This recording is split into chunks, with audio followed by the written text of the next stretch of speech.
Dear friends, reflection for the Saturday of the second week of Lent, the Gospel of Luke, chapter 15, verses from 1 to 3 and from 11 to 31. Today, the Pharisees continue their criticism of Jesus. They are upset and angry that he not only welcomes sinners but that he also has the audacity to actually sit down at table and eat with them. How dare he do this? And as always, Jesus is able to read the minds and hearts of the Pharisees. However, Jesus decides to respond to their unspoken criticism in a roundabout way. As he often does, Jesus tells them a parable.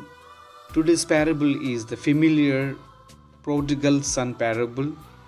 This is a gospel passage we all are very familiar with. We know that the father in the story has two sons. The youngest son comes and asks his father for his inheritance. The father agreed to his request and he divided all that he had and gave his second son his fair share.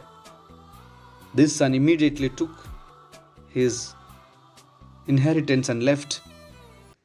He had wanderlust and wanted to see the wonders of the world. However, in the process of his wanderings, he spent the whole of his inheritance.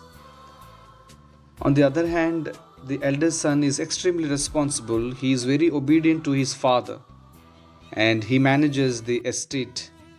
He is dutiful as well as a good steward of all that is in his charge, including the servants and the temporalities. The eldest son is faithful to his father and to his duties. The youngest son went off and squandered his inheritance on loose living. However, after the money ran out, he actually had to tend swine for a period of time as he had no real skills.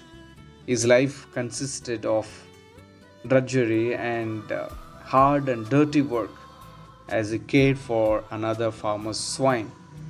Finally, the younger son came to his senses. He decided to return home.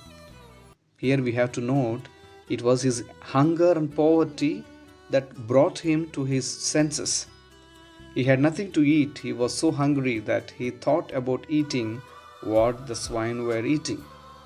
He knew that his father's servants were well fed, and if he worked for his father, at least he would have food to eat and a roof over his head. However, he also realized that he would have to ask his father for forgiveness. He also knew that he had received his share of his inheritance. His father owed him nothing. However, if he could work for his father, at least he would have food to eat and a place to live. So the youngest son begins his journey home. Imagine that you are the youngest son who is returning home.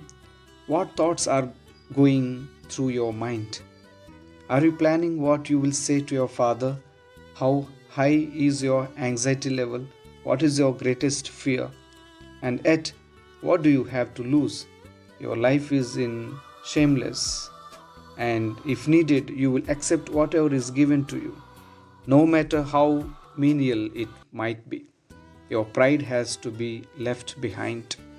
As we well know, the father had looking for his son. He has been looking for his son since the day his son had left him.